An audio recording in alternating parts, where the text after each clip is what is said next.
My name is Jacqueline, and I'm 53 years old. I used to believe that opening your home to your adult child when they needed help was simply the right thing to do. When my daughter Amanda called crying about her divorce needing a place to stay, I didn't hesitate. I cleared out my spare room, stocked the refrigerator, and welcomed her with open arms. I thought I was being a loving mother. I had no idea that kindness would lead to the most painful decision of my life. Before I share this story with you, I'd love to know where you're watching from.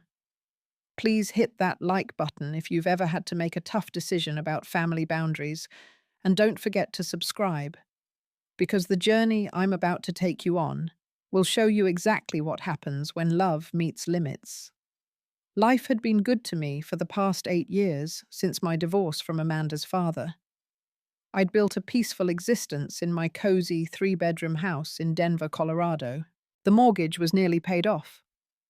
My garden bloomed with tomatoes and roses every summer, and I'd finally learned to enjoy my own company. At 53, I thought I'd figured out the art of living well alone. My routine was simple but fulfilling. Morning coffee on the back deck, 45 minutes at the gym, 3 times a week weekend farmers markets, and the occasional dinner date with my sister Linda, or colleagues from the accounting firm where I worked. The silence in my house wasn't lonely anymore. It was peaceful. I could leave a book open on the coffee table for weeks, eat cereal for dinner if I wanted, and never worry about anyone else's mess or schedule. Then came that phone call on a Tuesday evening in March. Amanda's voice was barely recognizable through the sobs. "Mom, I need help. Brian and I are getting divorced and it's ugly. Ugly." My heart immediately went out to her. Amanda was 28, old enough to handle her own problems, but she was still my little girl. I listened as she told me about discovering Brian's affair with a coworker, how he'd drained their joint savings account, and how she'd been living in a hotel for the past week because she couldn't afford their apartment on her retail job salary. "I lost my job too, Mum. The store is closing and I don't know what to do. I don't have anywhere to go." Without a moment's hesitation, I said, "Come home, sweetheart. Come home right now." I spent the rest of that evening transforming my spare room into a comfortable space for Amanda. I made up the bed with fresh sheets, cleared out the closet, and even bought a small television for the dresser. I stocked the refrigerator with her favorite foods, strawberry yogurt, wheat bread, and those expensive organic apples she'd always loved as a child. When Amanda arrived the next morning with 2 suitcases and red-rimmed eyes, I hugged her tight and felt like I was doing exactly what a good mother should do. She looked exhausted and defeated, and all I wanted was to help her get back on her feet. The first week was everything I'd hoped for. We fell into a comfortable routine that reminded me of the good times before her father and I divorced. Amanda would wake up around 9, and we'd have coffee together on the back deck. She'd tell me about her plans for the day, which usually involved job searching online and making phone calls to potential employers. We cooked dinner together most nights. Amanda made her famous spaghetti carbonara, while I prepared salads and garlic bread. We'd watch movies afterward, sharing a bowl of popcorn on the couch like we used to when she was in high school. She helped me weed the garden on Saturday morning, and even suggested we plant some herbs for cooking. "This is nice, Mum," she said one evening as we cleaned up the dinner dishes. "I forgot how peaceful it is here. Thank you for letting me stay. I promise I'll be out of your hair as soon as I find a job and save up for a deposit." I believed her completely. Amanda seemed genuinely grateful and motivated. She thanked me for small things like washing her laundry or picking up groceries. She offered to pay for utilities, though I told her to save her money for her own place. Everything felt natural and loving the way I'd always imagined a healthy mother-daughter relationship should be. During those first few days, I found myself enjoying having someone to care for again. Making breakfast for 2 people, instead of just myself having someone to share funny stories from work with planning weekend activities together. Amanda laughed at my jokes and seemed interested in my life in a way she hadn't been since she was a teenager. I started thinking maybe this arrangement could work for a few months. Maybe Amanda and I could build a stronger relationship through this difficult time in her life. I imagined helping her through her divorce, watching her find a great new job, and eventually sending her off to a beautiful apartment with confidence and our bond stronger than ever. Looking back now, I realize I was living in a fantasy. But at that moment, sitting on my deck with my daughter as the sun set behind the mountains, I felt like the luckiest mother in the world. By the third week, small changes began to creep into our routine changes that made me feel slightly uncomfortable, but that I tried to dismiss as normal adjustments.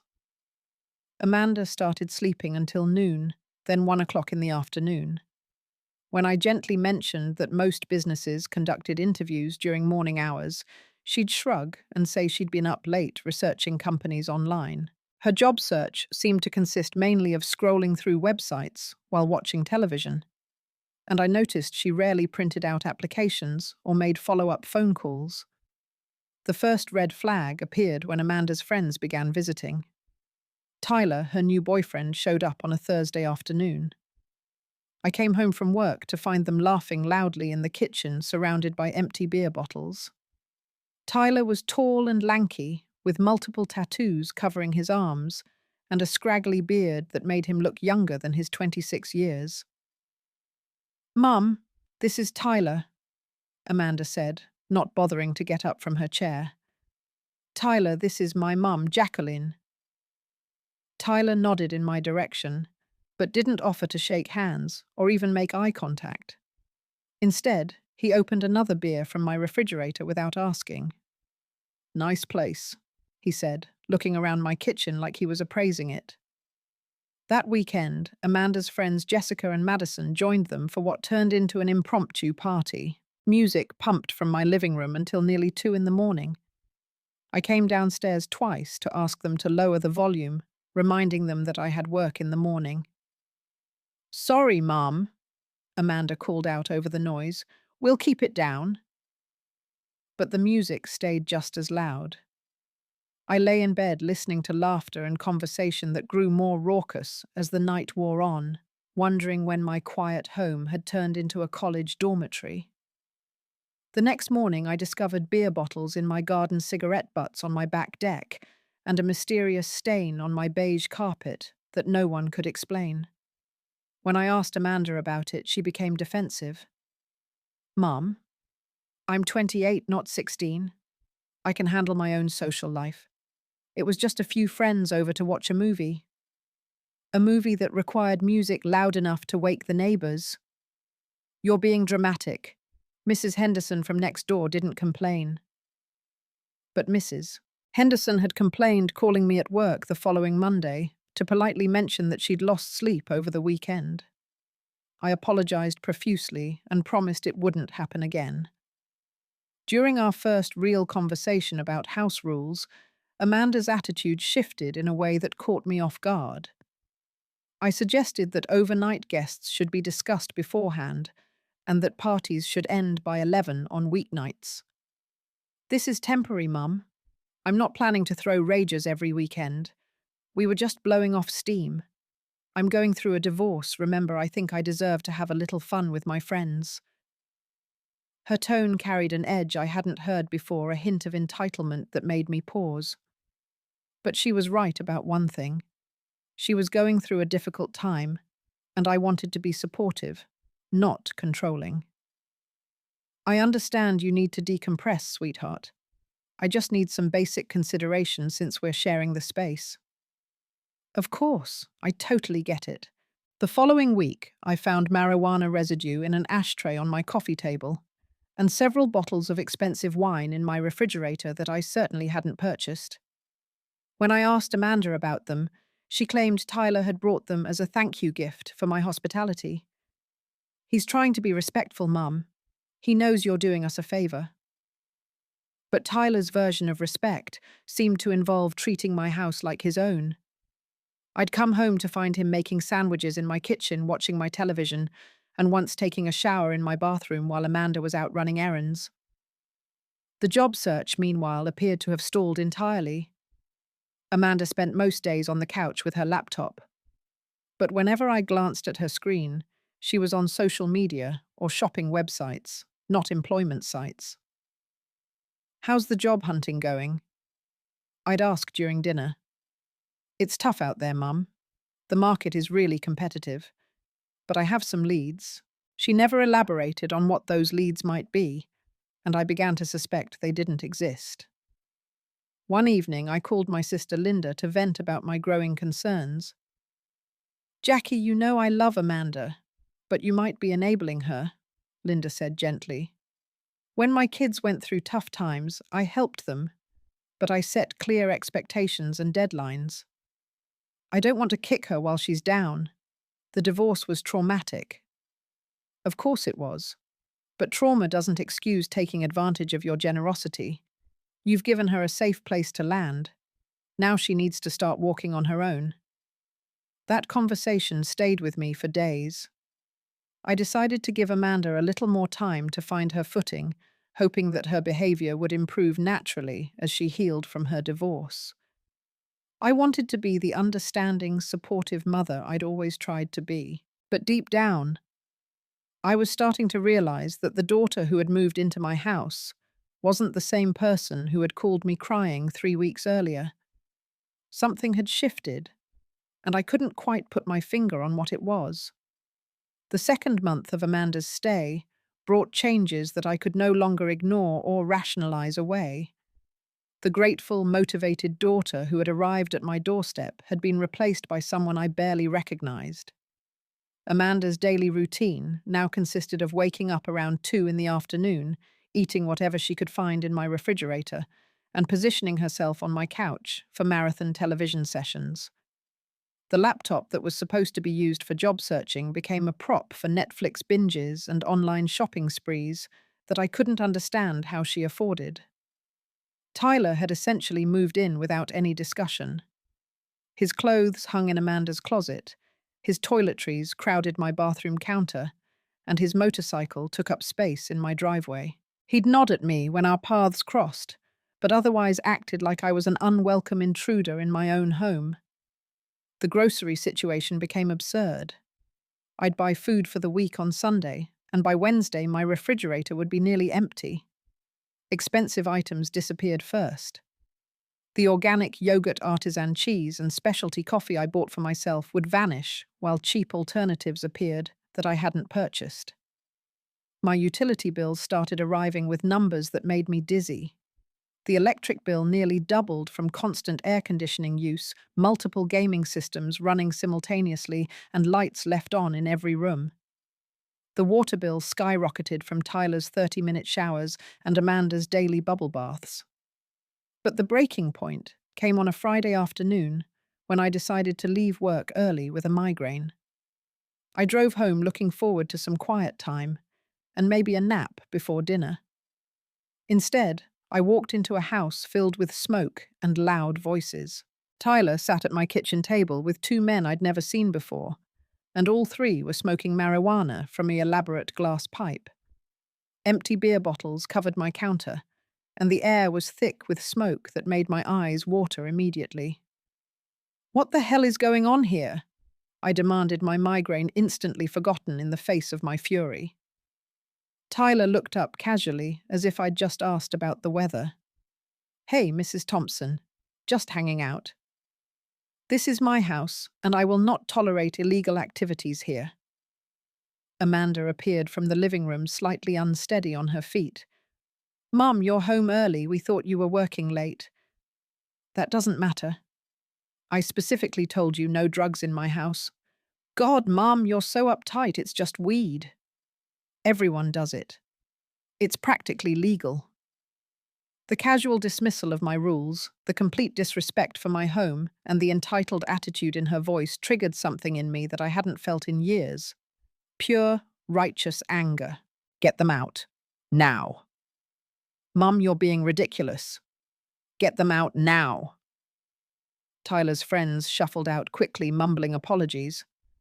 But Tyler himself took his time gathering his pipe and lighter, making it clear that he was leaving, because he chose to, not because I'd demanded it. After they left, Amanda and I faced each other across my living room for the most serious conversation we'd had since her arrival. "This ends now, Amanda. Tyler cannot live here anymore, and your friends cannot treat my house like a party venue. You need to find a job within 2 weeks, or you need to find somewhere else to live." Amanda's face went through several expressions before settling on defiant anger. "You can't just kick Tyler out. He has nowhere to go." "That's not my problem. This is my house, and these are my rules. If you don't like them, you're free to leave." "I can't believe you're being so heartless. I'm your daughter. I'm going through the worst time of my life, and you're worried about a little smoke in your precious house." "This isn't about the smoke, Amanda. It's about respect. You've shown me none since Tyler started staying here. Tyler makes me happy. After everything Brian put me through, I finally found someone who cares about me, and you want to destroy that too."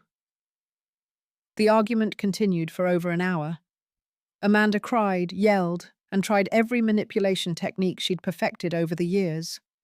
She accused me of never supporting her dreams of driving her father away with my controlling behavior, and of being jealous of her relationship with Tyler, because I was alone and bitter. Some of her words hit their mark, especially the comments about my divorce. But for the first time in weeks, I stood my ground. "I'm sorry you're in pain, Amanda. I truly am. But I won't allow you to treat my home like a crash pad while you figure out your life. You're an adult, and it's time you started acting like one." She agreed to my terms, but her agreement came with a coldness I'd never seen from her before. The rest of the weekend passed in tense silence, punctuated by doors slamming and muttered comments under her breath. I'd won the battle, but I had the sinking feeling that I was about to lose the war. The following weeks proved my instincts correct. Amanda technically followed my rules, while making it clear that she resented every single one of them. Tyler no longer stayed overnight, but he arrived early every morning and left late every evening, treating my house like his personal clubhouse during all waking hours. Amanda's job search remained non-existent despite her promises. When I'd ask about applications or interviews, she'd provide vague answers about online submissions and callbacks that never materialized. I suspected she was lying, but proving it would have required detective work that felt exhausting and inappropriate. The atmosphere in my house became poisonous. Amanda answered my questions with single syllables and spent most of her time in her room with the door closed. When we did interact, usually during awkward dinners, where I tried to maintain some semblance of normalcy, she made it clear that she considered me an obstacle to her happiness. Tyler's presence became even more annoying when it was limited to specific hours. He'd arrive at 8 in the morning, often waking me with his motorcycle, and make himself breakfast in my kitchen as if he lived there. He'd sprawl across my furniture, leave dishes in my sink, and help himself to my food and beverages without asking.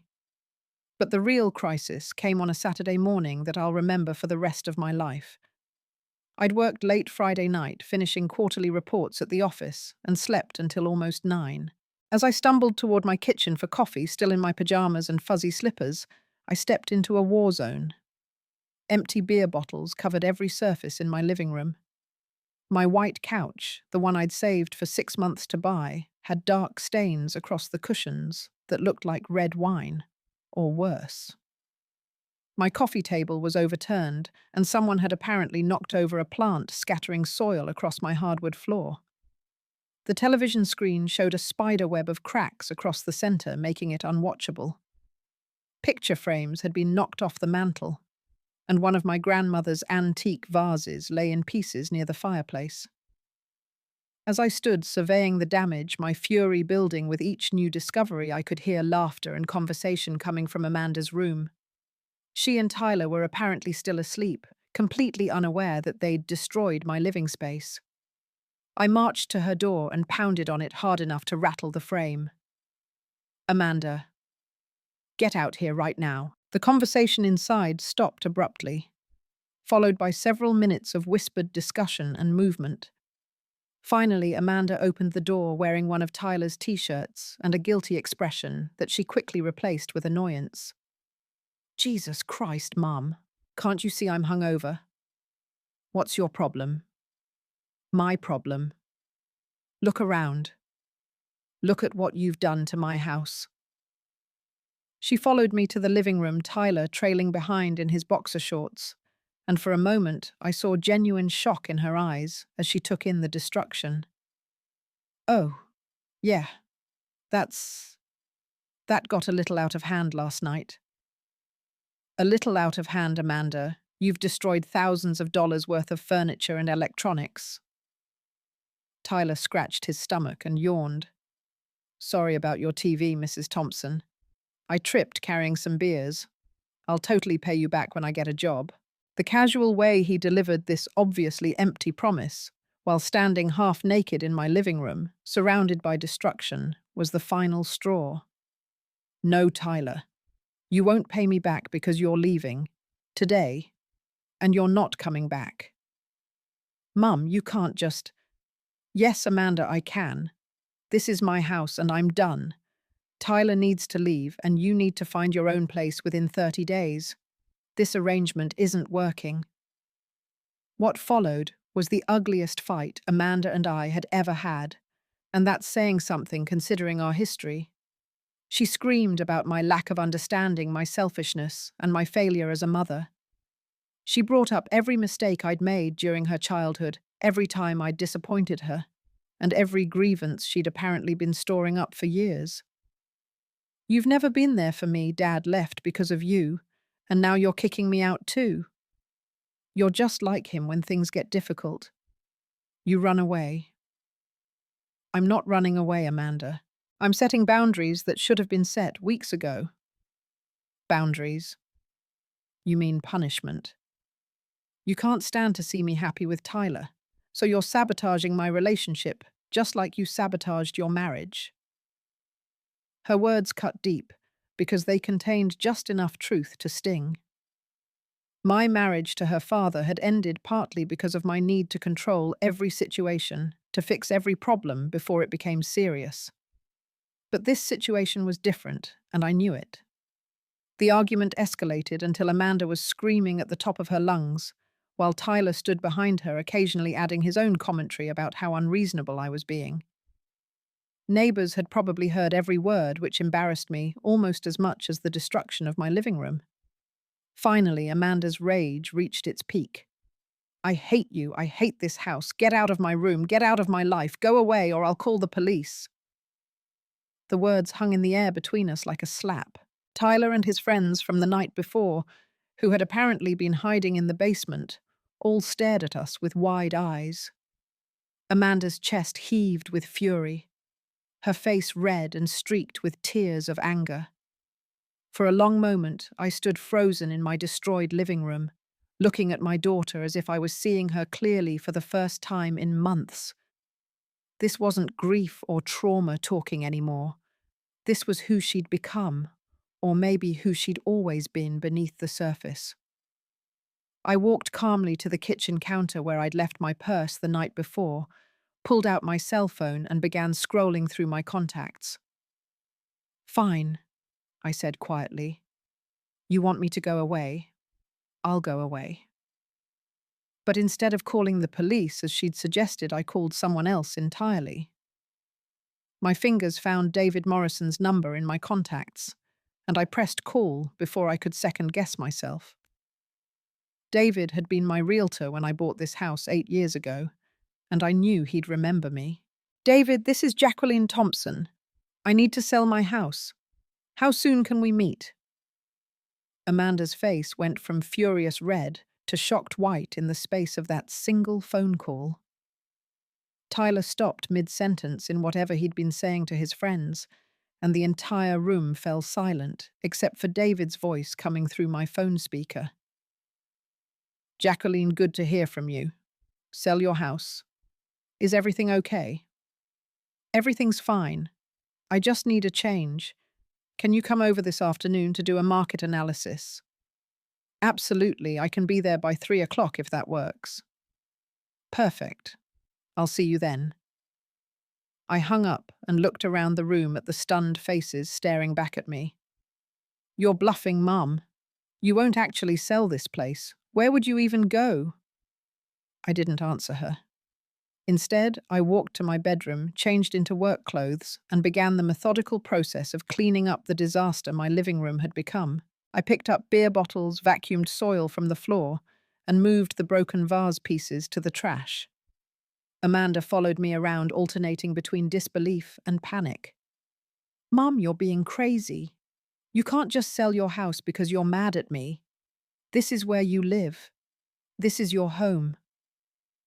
Actually, Amanda, you told me to go away. I'm simply respecting your wishes.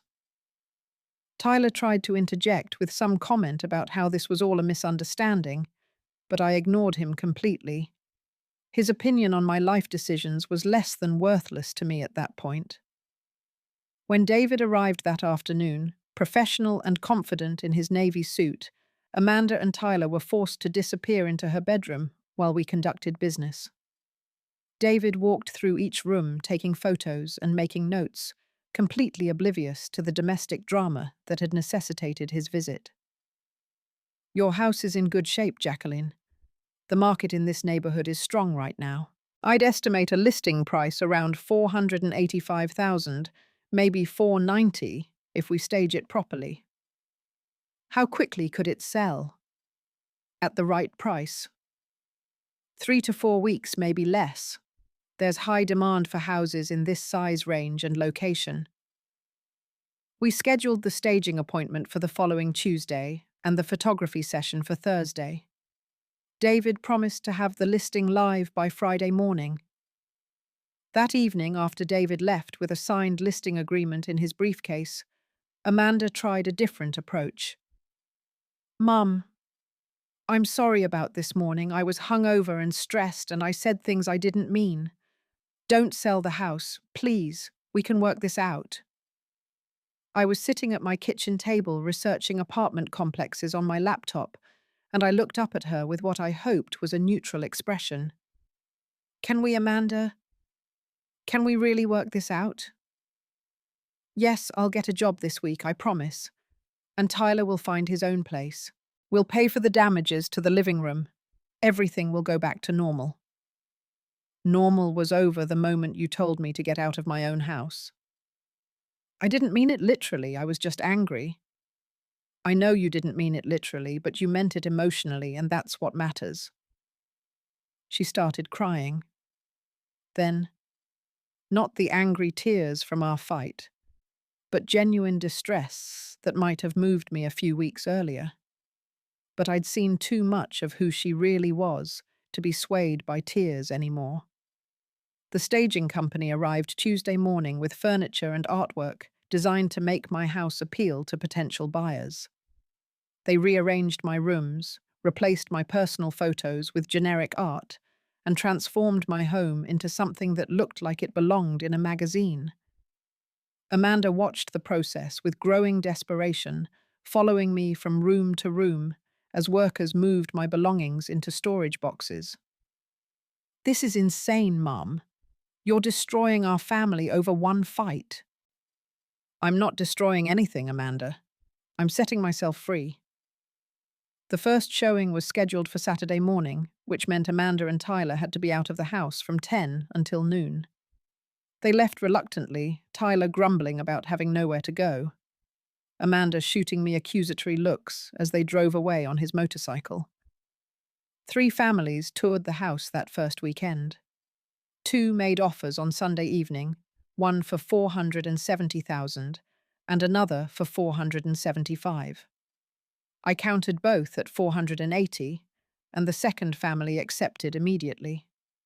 When I told Amanda we had a buyer, she broke down completely. Mum, you can't do this. Where will I go? I don't have money for rent or deposits. I'll be homeless. You're a 28-year-old adult, Amanda. You'll figure it out just like millions of other 28-year-old adults do every day. But I'm your daughter. Yes, you are. And I love you. But love doesn't mean allowing myself to be disrespected and taken advantage of indefinitely. The closing was scheduled for 3 weeks later. I'd already found a one-bedroom apartment in Cherry Creek, closer to downtown Denver, with a modern kitchen and a view of the mountains that took my breath away. The rent was higher than my current mortgage payment, but I'd have enough equity from the house sale to live comfortably for years. During those final weeks in my house, Amanda tried everything. She cried, she bargained, she brought up happy childhood memories, and she even offered to pay rent that we both knew she couldn't afford. Tyler disappeared during the second week, apparently realizing that his gravy train was coming to an end, whether I sold the house or not. But nothing she said or did changed my mind. For the first time in my adult life, I'd made a decision based entirely on what was best for me, and I wasn't going to let guilt or manipulation talk me out of it. On the day before closing, as I packed the last of my belongings into boxes, Amanda made one final plea. "I'll never forgive you for this, Mom. You're choosing money over your own daughter." I stopped packing and looked at her directly. "Amanda, I'm not choosing money over you. I'm choosing my own well-being over your comfort. There's a difference, even if you can't see it right now." The next morning, I signed the papers that transferred ownership of my house to a young family with twin toddlers who'd fallen in love with the big backyard and quiet neighborhood. I handed over the keys with a sense of relief that surprised me with its intensity. Amanda had found a basement apartment in Aurora that she could afford with Tyler's help. Apparently, he'd found work at a warehouse just in time to save their relationship. She moved out the same day I closed, and we barely spoke during the process. As I watched her load her belongings into a borrowed pickup truck, I felt sad but not regretful. Sometimes love means letting people face the consequences of their choices, even when those people are your own children. My new apartment felt like a sanctuary after months of chaos. One bedroom, one bathroom, a small kitchen with granite countertops, and a living room with floor-to-ceiling windows that flooded the space with natural light. Everything was clean, quiet, and entirely under my control. For the first time in over 2 months, I could leave my coffee cup on the counter without finding it moved or dirty when I returned. I could buy groceries on Sunday and still have food in my refrigerator on Friday. My utility bills returned to normal. My stress levels plummeted, and I began to remember what peace felt like. I'd also done something else that felt radical and necessary. I'd changed my phone number. The old number had been tied to too many manipulative late-night phone calls and guilt trips. Starting fresh meant starting completely fresh. I blocked Amanda on all social media platforms and asked my sister Linda not to share information about my new living situation or contact details. This wasn't about punishing Amanda. It was about protecting myself from her attempts to drag me back into the dysfunction I'd finally escaped. The new routine I established was simple but satisfying. Morning yoga in front of my big Windows coffee and reading time before work evening walks through the Cherry Creek shopping district, and weekends exploring Denver neighborhoods I'd never had time to visit when I was managing someone else's crisis. 6 weeks into my new life, I met Gregory at a coffee shop near my office. He was reading a book about sustainable architecture while drinking an elaborate coffee drink that required 3 different types of milk. When he smiled at me over his book, I smiled back. Without thinking about whether I was too old for romance or too set in my ways for new relationships. Gregory was 55, divorced for 4 years, with 2 adult sons who lived independently and successfully. He worked as a consultant for non-profit organizations and had the kind of calm energy that I hadn't realized I'd been craving until I experienced it. Our first date was dinner at a small Italian restaurant where we talked for 3 hours without either of us checking our phones once. He told me about his work helping environmental organizations develop sustainable funding strategies. And I told him about my job managing accounts for small businesses. Neither of us mentioned our adult children until the third date, and when we did, it was in the context of being proud of their independence rather than exhausted by their demands. 2 months after moving into my apartment, I was finally starting to feel like myself again, when my carefully constructed peace was interrupted. I was making dinner on a Thursday evening when my new phone rang. The number was unfamiliar, but something made me answer instead of letting it go to voicemail. Hello? Heavy breathing, then a sob. Mom, it's me. It's Amanda. My first instinct was to hang up immediately. My second was to ask how she'd gotten my number. Instead, I stood silent in my kitchen waiting to see what she wanted. Mom, I need help. I really need help. Amanda, how did you get this number? I called your office and told them it was a family emergency. The receptionist gave it to me. I made a mental note to speak with Patricia about releasing personal information, even to family members. What do you need, Amanda? Tyler left. He took the money I had saved for rent and just disappeared. I can't afford the apartment by myself, and the landlord is threatening to evict me.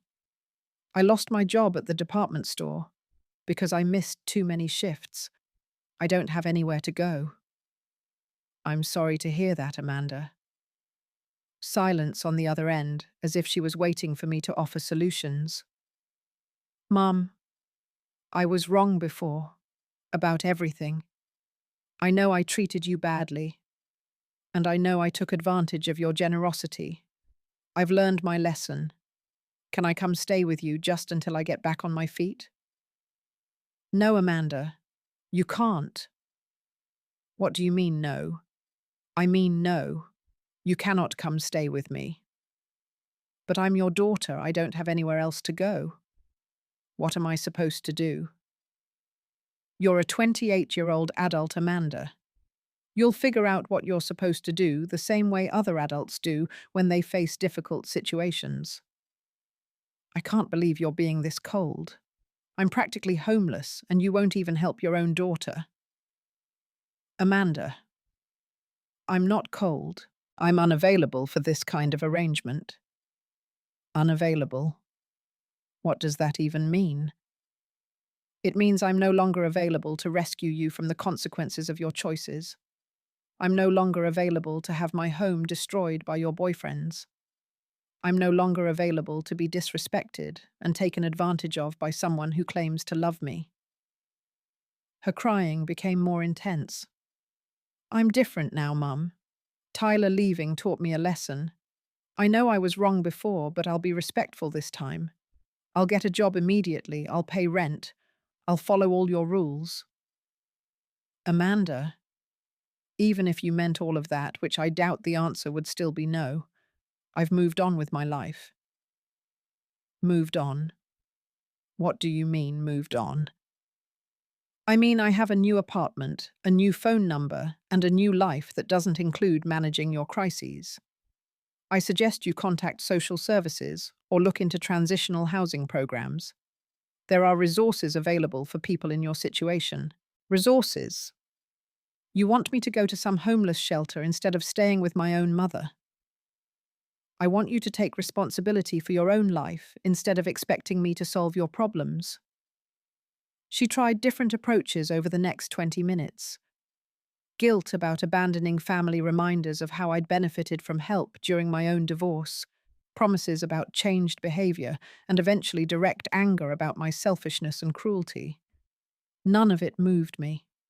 I'd heard all these arguments before, and I'd seen what happened when I gave in to them. Mum, please, I'm begging you. I don't know what else to do. Amanda, I'm hanging up now. Don't call this number again. You can't just abandon me. I'm not abandoning you. I'm setting boundaries. There's a difference.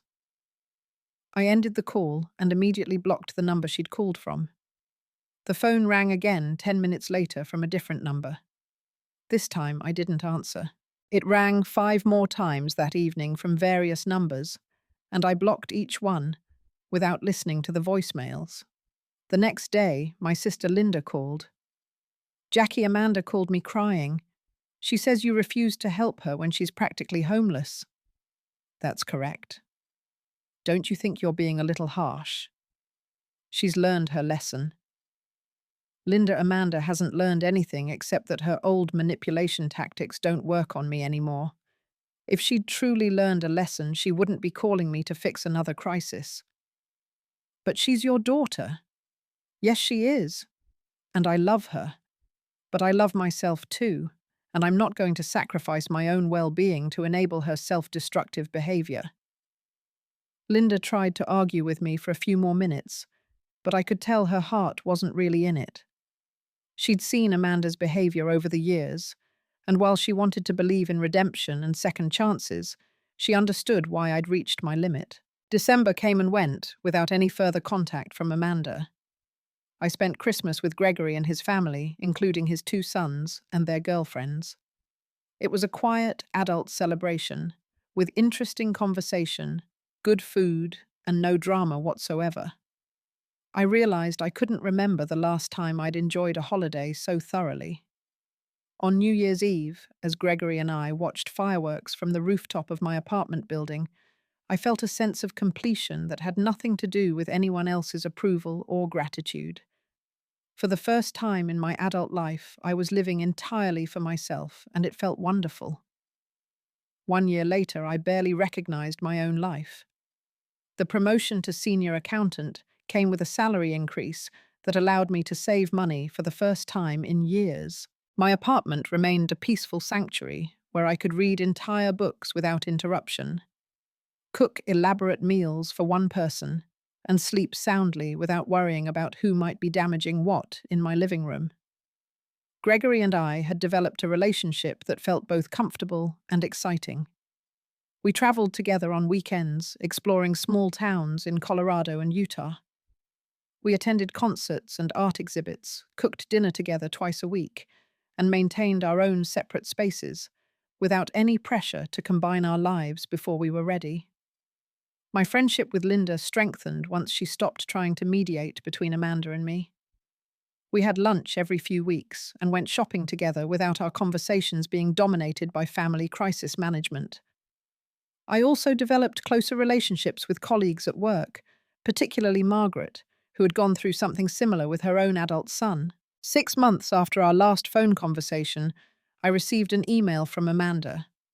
The subject line read, "Update," and I stared at it for 10 minutes before deciding to open it.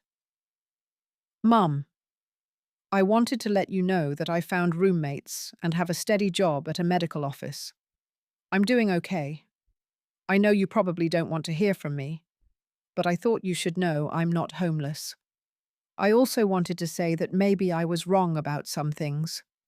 I still think you could have handled the situation differently, but I guess I understand why you did what you did. I hope you're happy. Amanda. I read the email 3 times, looking for hidden requests for money or manipulation, but it seemed genuinely intended to be just an update. She was working housed and functioning independently. This was exactly what I'd hoped would happen when I forced her to take responsibility for herself. The email didn't include an apology for her behavior or acknowledgement of the damage she'd caused, but it also didn't include demands or blame. It was probably the most mature communication I'd received from her in years. I didn't reply. Not because I was angry, but because I'd truly moved on. Amanda's well-being was no longer my responsibility, and her struggles were no longer my crisis to solve. She was an adult managing her adult life, which was exactly how things should be. That summer, I started attending therapy with Dr. Patricia Williams, a psychologist who specialized in family relationships and boundary setting. Our sessions helped me understand how I'd enabled Amanda's behavior for years, because out of guilt about my divorce and anxiety about being seen as a bad mother. You equated love with fixing problems, Dr. Williams explained during one session. But real love sometimes means allowing people to experience the natural consequences of their choices, even when those consequences are uncomfortable. Through therapy, I realized that my pattern of rescuing Amanda had actually prevented her from developing the life skills she needed to function independently.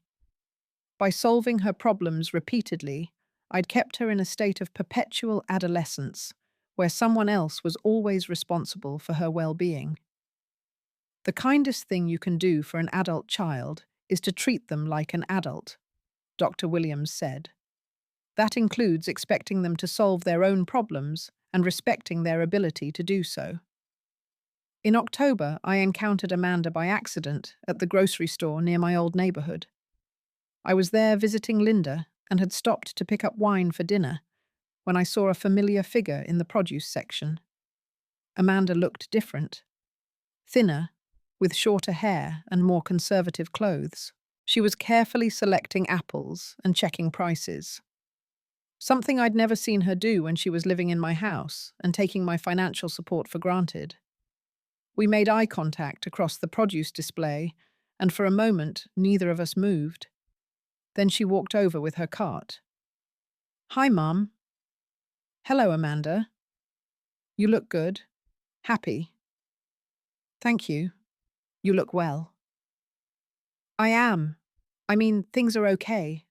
I'm sharing a house with two other people, and I like my job. It's not glamorous, but it's steady." We talked for about 5 minutes about neutral topics, the weather holiday plans, Linda's upcoming retirement. Amanda didn't ask for money or help, and she didn't apologize for her past behavior. She seemed genuinely interested in maintaining a polite, distant conversation. When we parted ways, she said, "I'm glad you're happy, Mum. You deserve that." I drove back to Linda's house with mixed emotions. I felt sad that my relationship with my daughter had been reduced to polite small talk between acquaintances. But I also felt proud that she seemed to be functioning independently and taking care of herself. That evening, I told Gregory about the encounter. "Do you think you'll ever have a close relationship with her again?" he asked. "I don't know. Maybe. But it would have to be a completely different kind of relationship built on mutual respect instead of dependency. And if that never happens, then I'll be sad about it. But I won't regret the choices I made. I finally learned that love doesn't mean being a doormat." As winter approached, I reflected on the journey that had brought me to this point.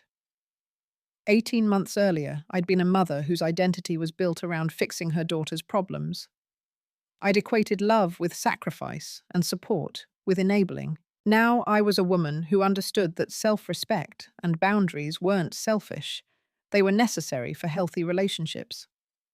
I'd learned that sometimes the most loving thing a parent can do is to stop parenting and start treating their adult child like the capable person they need to become. The woman who had opened her home to a crying daughter in crisis had been well-intentioned but misguided. She'd confused enabling with love and rescue with support. The woman I'd become understood that real love sometimes means saying no, that healthy relationships require mutual respect, and that being someone's mother doesn't mean being their personal crisis manager for life.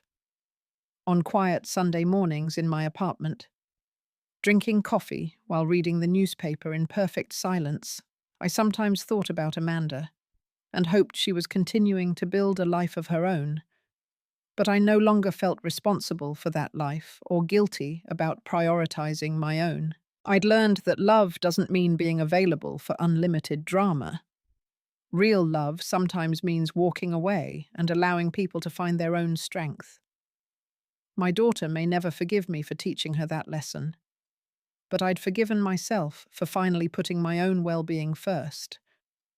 Sometimes the most loving thing a parent can do is to stop being a parent and start being a person who respects herself enough to demand respect from others, even when those others are your own children. That might not be the kind of love Amanda wanted from me, but it was the only kind of love I had left to give. And for the first time in my life, that felt like enough. What do you think? Have you ever had to set difficult boundaries with family members who were taking advantage of your kindness?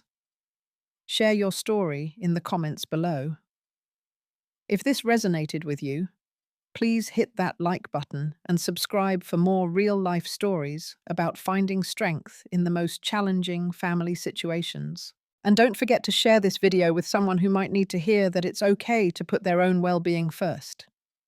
Thank you for listening to my story. And remember that choosing yourself isn't selfish, it's necessary. Until next time, take care of yourselves and each other.